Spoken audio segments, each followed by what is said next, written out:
Like all good Mariners fans, Joe and I love living in the past. So that's exactly what we're going to do in this episode. We're going to take a look at the past three off seasons and some of the moves the Mariners have made by this point, because frankly, things are moving quite slow so far for the Seattle Mariners. And with the winter meetings coming up, Joe and I are going to discuss a possible Baltimore Orioles slugger on the 9-year anniversary that Nelson Cruz came to the Mariners. Could this former Orioles slugger be coming to the Mariners as well? Thank you guys so much for watching episode 144 of the Hit It Here podcast, part of the Bleav Network, available on all your favorite podcasting platforms. Be sure to give us a 5-star review, leave a like, and subscribe to this YouTube channel. And this is the TCA episode of the podcast, and I am here as always with Joe.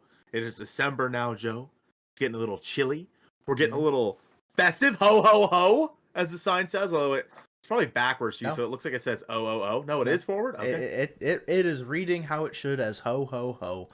You've done well with your holiday setup. I hope everyone can appreciate my holidays. I don't have decorations like Colton does.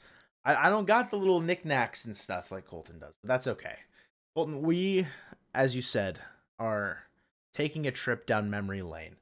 Both you and I are pretty, like, nostalgia buffs, I'd say. Some, like, certain aspects of nostalgia more so than the other. Like, you have very specific memories about specific places. Like what? I'm not going to air out some... I don't want people to be able to track us. I don't know what, like, my... I guess, like, niche of nostalgia would be that, like, I hone in on the most, but I know yours to a T, right? And so, as Mariners fans, what else are we supposed to do when the offseason's getting slow? Kind of just go back and reminisce and kind of put into perspective, like, if some of these moves were happening right now and maybe, like, equivalent moves, would we be excited? Would we not be excited? Well, the odds on, I look back at the 2010, or maybe it was 2009. It was 2009. Coming up on the 15-year anniversary of the Sean Figgins contract, the Cliff Lee trade, the Milton Bradley trade, and then our Brandon League trade. Mariners fans would be ecstatic if there was some level of player acquisition of that caliber in like a 3-week period. But that's not just going to happen with how this state of the offseason is gone. Let me say, if that were to happen again, I'm willing to bet that the chances of it turning out for the better than it did in 2009 would be a bit higher, and that is a bet that I would take with BetOnline. Thank you to BetOnline for being a sponsor for the Hit It Here podcast. BetOnline is the world's most trusted betting platform and your #1 source for online betting. From the earliest odds to in-game live betting, BetOnline provides you with all the action and the ability to watch the games as they happen. With the largest selection of odds on everything from football, NBA, NHL, and since the MLB regular season and postseason is over, free agency bets on who's going to play where will be available soon on BetOnline. Make sure you guys head to BetOnline today to get in on the action with America's most trusted site for online wagering. BetOnline. The game starts here. November 27th, 2021.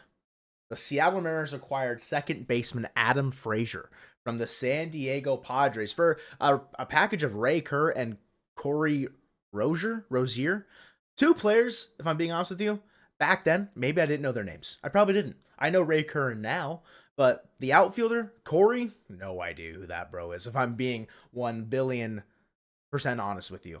Adam Frazier, he was supposed to come and be like the next big second baseman. Not big, but like a guy that's just going to be a stable force at second base. Colton, I know going into that season, when you saw Adam Frazier walk up to bat in his first game, you said, "That's my leadoff hitter." I remember the conversations around it. Yeah. Like, that's my leadoff hitter.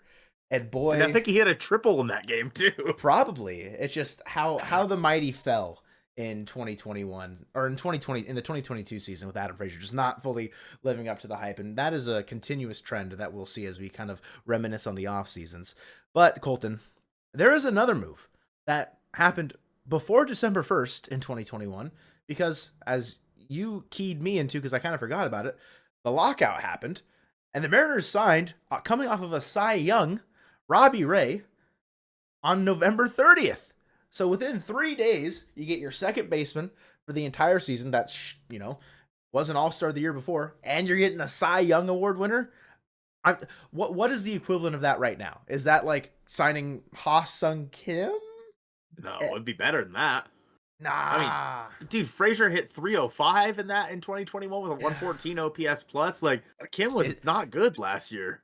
but like, think back to like 23 Kim. Like, I don't know. What would you consider it? Like, is it signing Blake Snell? Probably, yeah, the equivalent to Robbie Ray would be signing Blake Snell.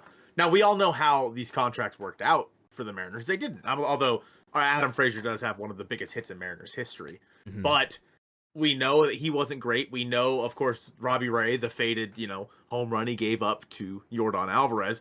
There are plenty of reasons to look back on these contracts and say, yeah, that wasn't a great idea. But at the time, as Mariners fans, we were eating. Mm-hmm. Like you said, we signed a all-star second baseman from the year prior and the Cy Young Award winner.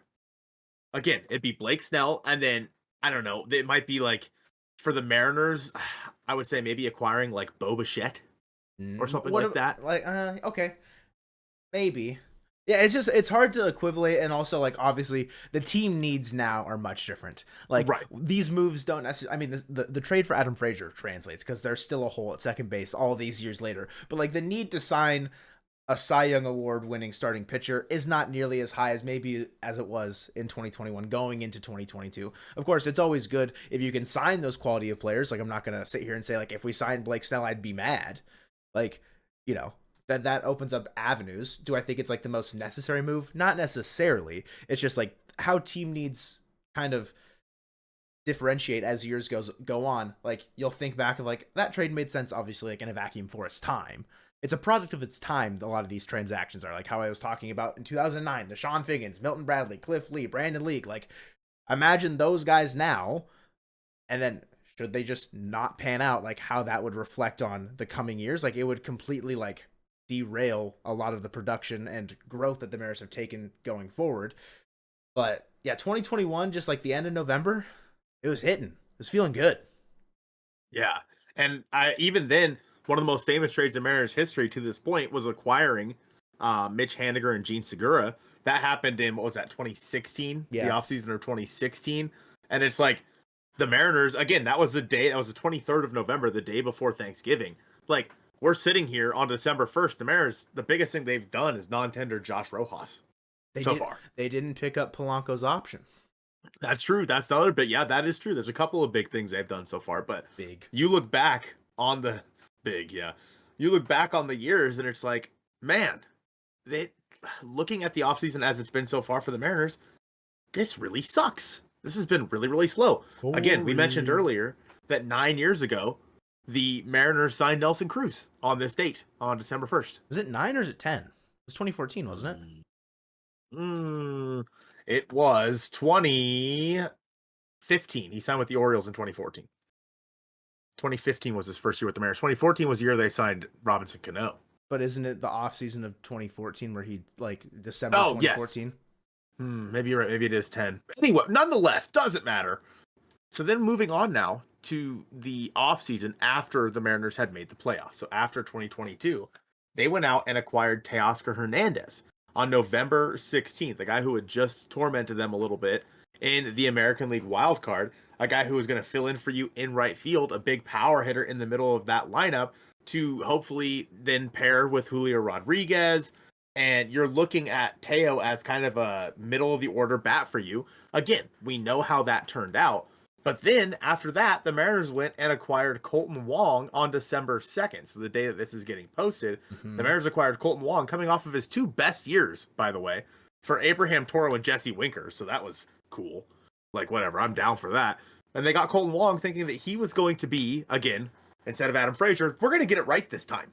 We're going to go get Colton Wong, and he's going to be the answer to our issues at second base. Again, we know how that turned out, but at the time seemed like a great move because the Mariners had gone out and acquired a guy who was coming off of his two best years from the Milwaukee Brewers, and Colton Wong, Gold Glove defender in the past. Like, it just felt good. So the Mariners signed a middle of the order bat and a very good, possibly leadoff hitter, and otherwise a guy who could hit at the bottom of your order and play really good quality defense in the matter of a couple of days and a couple of weeks. And again, here we sit on December 1st, and nothing has happened. You skipped a couple things in there that are like minor details that really aren't important. But as I'm looking back in the transaction log, I remember fondly, maybe not fondly in the sense that like we traded Kyle Lewis to the Diamondbacks for Cooper Himmel. But like the Cooper Himmel, like that narrative was always just kind of fun to just like play around with. You know what's weird? What's that? I remember where I was when that trade happened. I was hanging Christmas lights with my dad. Whoa. You're like, oh my And God, the Mariners traded Kyle Lewis. I was like, the Mariners just traded the guy who was supposed to be the next big thing, who won Rookie of the Year.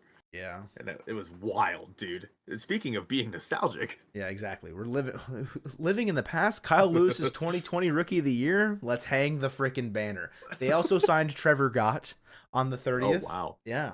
Big free agent signing there. Yeah, it's just kind of fun to go back and look through it. Taylor Trammell changed his number to 5 on the 22nd. Just like little things. We're like, you're bored. I don't know what else to do. Let's go look at the Mariners transaction log right now. It's just kind of like, yeah, that's fun. Like, why not? And we're just sitting here like waiting for something to happen. Something of some sort of significance. And it's just kind of like ironic, like how second base is just plagued this team. Like it's getting to a point where it's like it's funny. It's humorous to an extent. Like, yeah, it sucks. But like, come on. The fact that they haven't got it right like 4 years in a row, or 3 years in a row, going on 4, and like where they really weren't trying, I think, before that.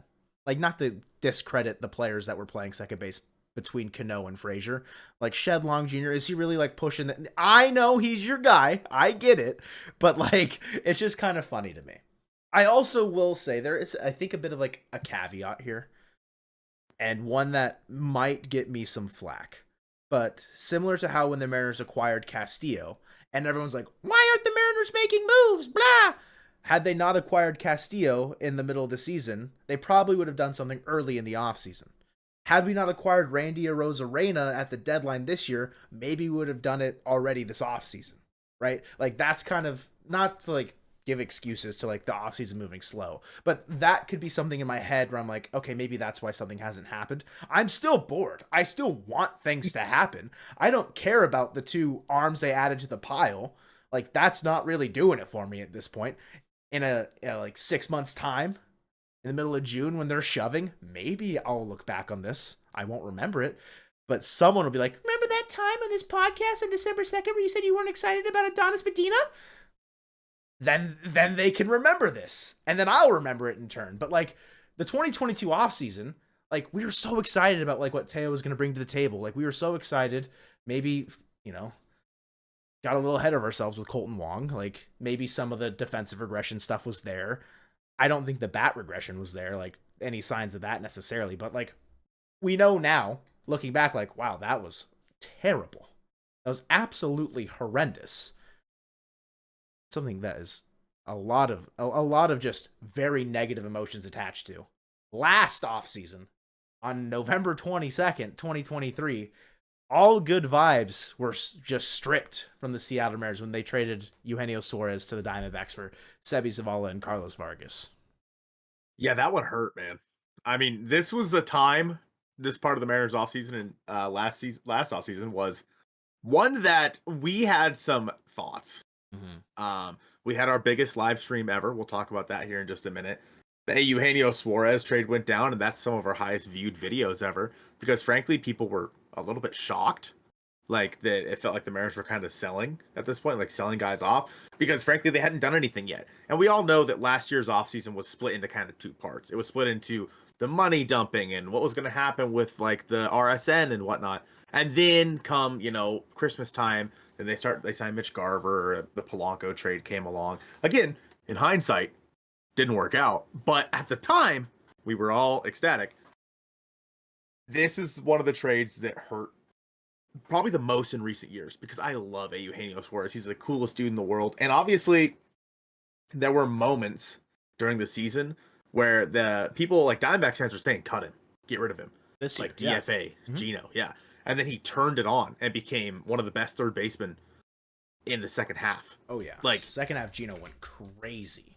And so it's like, if the Mariners had Gino this year, they probably, like, if he put up the same numbers this year as he did with the Diamondbacks, but he did it for the Mariners this year, the Mariners probably make the playoffs.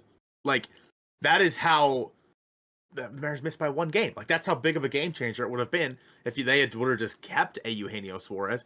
If they would have kept Eugenio Suarez and never signed Mitch Garver, the Mariners probably make the playoffs. Yeah, I mean, but they didn't. Gino had a 3-win season. Garver obviously had a negative win season. So you put Rojas at third. I mean, Gino was fine defensively, but like maybe get him off his feet a little bit, give him a little bit more rest. I mean, he'd played the full 162 the year before. Like, yeah, if you would have DH'd him or you put Rojas at second, maybe DH Polanco a little bit, like it just kind of created a little bit more of like that revolving door aspect where it could have been better for the health of the players long term. Yeah. Gino, maybe he doesn't put up exactly the same numbers, but it would have been better than what Garver gave us, what Luis Urias gave us. Like, it just wasn't. It's one that you look back on and like you think like, oh, the first half, people are like, yeah, good thing we got rid of him. His 216 batting average with a 668 OPS doesn't sound good. And then you look at his second half in those 65 games, a 307 batting average with a 942 OPS. Damn. So like bro went nuclear, but that is not the like that was like I think the inserting the first initial stab of the offseason. December 3rd is where the knife got twisted a bunch. For me specifically, that is not a Victor Robles jersey behind me. Okay, it was once a Jared Kelenic. Shocking, I know. It looks authentic. It was a Jared Kelenic jersey, and on the 3rd of December, we remember when Jared Kelenic got traded with Marco Gonzalez and Evan White to the Braves in exchange for Jackson Kowar and Cole Phillips. We had just finished recording a podcast, and you checked your phone and you said, Joe, the Mariners just traded Jared Kelenic, and we went live. And that is certainly a night I remember.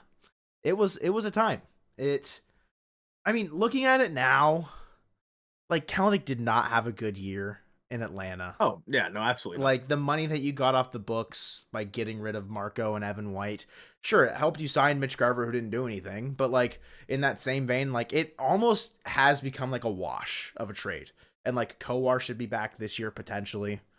Like Cole Phillips, I mean, he had a second Tommy John, I believe, at least a second arm injury or arm surgery. So like, that's probably not gonna look good for him long term. But it's just kind of funny. We're sitting here December 1st, like the day that you guys are hearing this, the 2nd in 2022, we got Colton Wong. The day after in 2023, we traded Jared Kelenic. It's just kind of like. This feels like the time, especially right before the winter meetings, that maybe Dipoto and co strike. And I'm kind of scared given the track record. Yeah, I can't find the picture of that night when they traded. Oh, and I was up until like 3 a.m. after I had opened that day, and yeah, it was a long night. That day definitely put some miles on me. If and when I find it, I will send it to you. I need you to throw it in there because it's so funny. Yeah. But yeah, no, you're right. It does feel like a time where, again, in the past, the Mariners have made some moves by now. In the past 3 off seasons, they've done something at this point, and so far they haven't. And I would say that as the winter meetings approach, like something's got to get done. And not to say that like free agents are falling off the board or trades are happening left and right. Like we've seen some stuff happen. Obviously, the start with Jorge Soler to the Angels, the whole Griffin Canning thing was weird, but whatever. We have seen obviously Blake Snell sign with the Dodgers, Tommy Edman re-sign with the Dodgers, and they're doing their shenanigans with some deferred money. But overall, the offseason really hasn't started to roll just yet. Now that usually all changes with the winter meetings and things start to move a little bit. For the Mariners, though, I mean, last year they didn't really do a whole lot. Actually, the last few years they haven't really done a whole lot at the winter meetings, if I remember correctly. Mm-hmm. It's mainly just been like touching base, I think. Right, exactly.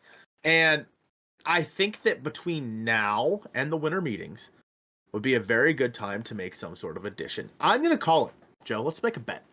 Okay. All right. I say the Mariners make their first 26-man roster move. So like, bigger than what we've seen so far. Mm-hmm. Like like a 26-man addition on December 4th. Okay. At Nah, I don't need a time. I was December saying, 4th. Nah, we don't need a time. 1:32 p.m. Yeah. Yeah, Okay. December 4th. So 3 days from now, I think they make their first edition. And you know why? Why is that? Because that's a day that we're supposed to be really busy. That's a day. Who's, What? who's we? You and me. Mainly me, but also you and I. We're Oh, supposed to right. we're supposed to have a meeting. I Yeah. have a doctor's appointment. The new Call of Duty Zombies map comes out that day. Yeah. Or no, the Zombies map comes out on Thursday. Okay, we're good. Anyway, yeah, so that's why I think it's going to happen on Wednesday. So Because it just will. just because that's how it'll work for us, and we'll have to go cover that instead. Yeah, So I mean, I will be available to do so. The fourth's not a bad shout. I think, if honestly, I think I'd prefer it to be the fourth because I'll be there. Should it happen, early enough in the day, you'll make the day. Call out. How about I make the team? How about I make the acquisition? A 3-team trade involving the Cubs and let's say the Phillies, where the Phillies acquire Cody Bellinger and the Mariners acquire Nico Horner. Thoughts? my God. Let's go. Let's just get crazy. Whoa, this was not talked about in the green room. Here we go. And then we'll just end it there. I want the Mariners to get Nico Horner. Full stop. We're done. We don't need to go any further into it. I'm so interested to see what the Cubs are getting in this deal. A lot. Because they're a team that still plans on, being. But they really want to get out from underneath Bellinger. I mean, dude, they're saving what, $38 million right there just between those two guys. I think they could probably get Bohm in that deal. Something like that. And then what do you do? Like, what's Isak Paredes doing? Is he DH? I mean, what doesn't third matter. base, first base, like they could both play first base. Yeah, Michael Bush is like, hey man, let me play. Play second base. He can go back there. It gets weird. Anyway, interesting. I mean, I'm down. If that's the case, I'm super in. That would be a hell of a fun way for the Mariners to start the offseason. It's a big splash. Cannonball. Yeah. You know what else would be a big splash, Joe? Signing Anthony Santander. That's right.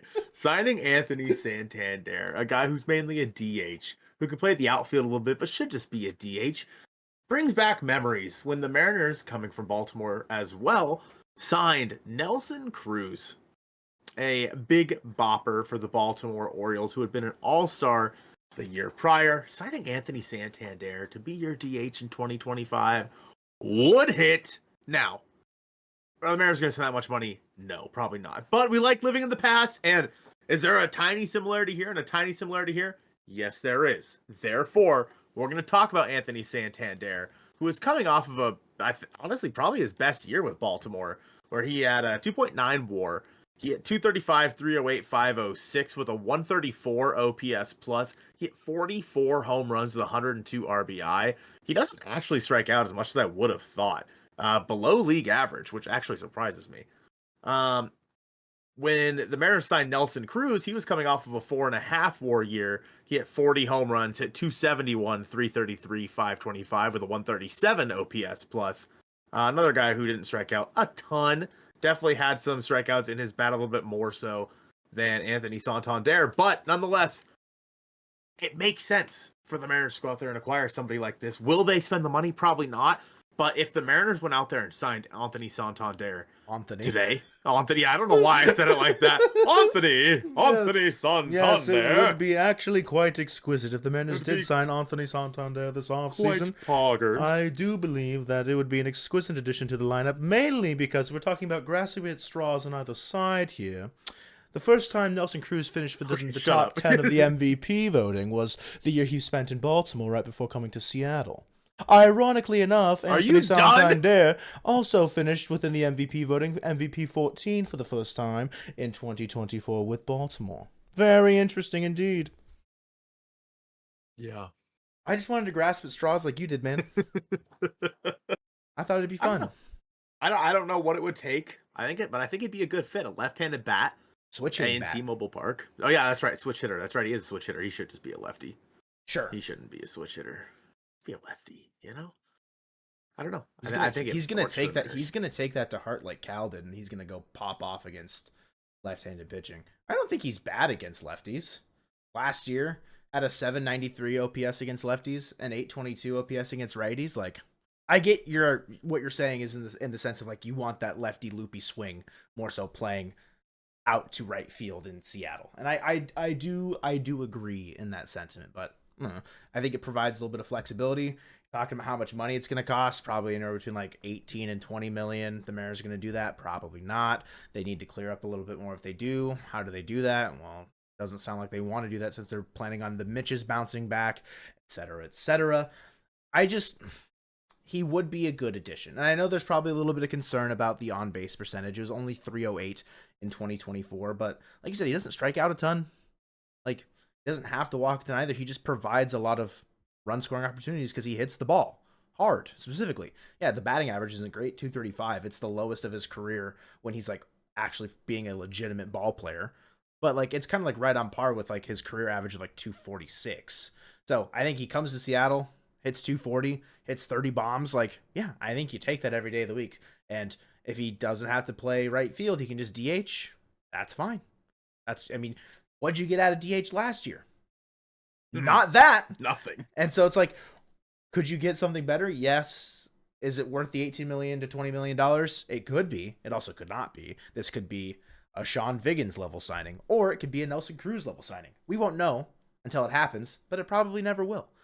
But it's just kind of fun to maybe live in fantasy land for a little bit and think about, like, yeah, Nelson Cruz had a great tenure in Seattle. So much so that he signed a one-day contract at the beginning of last year just so he could retire with Seattle, technically. You're going to spend an extra season so he could finish and have enough eligibility to be in the Mariners Hall of Fame.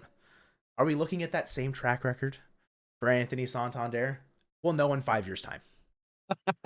I think that there's something to be said about the fact that the Mariners have wanted to stray away from full-time DHs, and yet their best offensive player for the last decade, within the last decade, has been a full-time DH. Just do it. You know what I mean? Just do it. I don't care anymore. I don't care how you do it. Get good hitters. I don't care if they create positional flexibility or not. Get good hitters, Joe. With that being said, we have spent this whole episode reminiscing a little bit, and we have started a series here called Why I Fan, where you guys can send us videos, 2 to 3 minute long videos about why you are a Mariners fan. And today we're going to be reading one from Scott here, and Joe is going to take the wheel today on reading this one. Joe, the floor is yours. I won't read it in a voice, I promise. And you guys can send these to at Mariner Mojo, or not at, sorry, that's not how emails work. Mariner Mojo Biz at gmail.com. You can send them there. If it's just a text one, that's fine. Colton is saying if you send it as a video, you'll just be put in right here and you get to talk. Get your face. Get your face on the screen. All right. If that's something that you're interested in, please send it over to marinermojobiz at gmail.com. But Scott, do I say his last name? Sure. Scott Barden, and then I can cut it out if I do. Scott Barden. Hey guys, first of all, got to say you and Locked On Mariners are my #1 source for Mariners news and conversations. Woo! That's what I'm talking about. We're cooler. Okay. He didn't say that, but you did. So thank you for the vids and your insight as fans of our Seattle Mariners. My name is Scott Barden. I am from Orem, Utah, and I became a fan of the M's during their golden years in the 90s. The years when they had players like Randy Johnson, Jay Buhner, Dan Wilson, and my favorite Mariner, the kid, Ken Griffey Jr. In fact, I have a binder of about 200 baseball cards of this that I have collected since I was 7 years old. My favorite memories of the M's have been the games that I've gone to. I'm sad to say that I have not attended a game in person at T-Mobile Park, but I have seen them play in exhibition games and in Anaheim against the then Anaheim Angels of Disneyland. Shout out to Colton for that one. The very first game I went to was an exhibition game in Las Vegas when Ken Griffey Jr. and the M's came to play Mo Vaughn's Red Sox. I remember seeing Jr. crank a ball to center that I thought for sure was gone, only to be caught 10 feet in front of the wall. I got to see Ichiro and John Olerud play in Anaheim and got snubbed by Mike Cameron when I asked for an autograph. He actually had to go in and get ready for the game, and I was a few people back. Understandable. The last M's game I was able to attend was an exhibition game against Colorado here in Utah at Salt Lake City's Bees Field. That was in 2008. I got to see Mike Morse blast a homer out of the park and Troy Tulowitzki playing short. Talking about nostalgia and reminiscing. Man. Thanks for the opportunity to share why I am a fan of the M's, because I really lost faith in them in 2024, and I needed something like this to boost my Mariners spirit. I really hope the front office goes out and is able to put a better product in the field, because watching them go to the playoffs in 2022 was fun, and I want more. Go Mariners. Scott, thank you for sending in Why I Fan. It's a great story. Just a bunch of anecdotes spread throughout like decades. It shows how long people have been fans for, and that's really cool. Yeah, in an episode where we reminisced a lot, I think that Scott kind of encapsulates what it means to be a Mariners fan, what it means to, I guess, be a fan of a team that kind of doesn't seem to care about you. You know what I mean? But at the same time, like, we care about this team so much. We've lived through all these different iterations of the team, and year in and year out, it doesn't matter what they do. We're kind of all going to stick with them no matter what, just like Scott said. So because of that, this is going to be the Scott Barden episode of the podcast. Thank you guys so much for watching episode 144 of the Hit It Here podcast, presented by Bet Online, and go Mariners.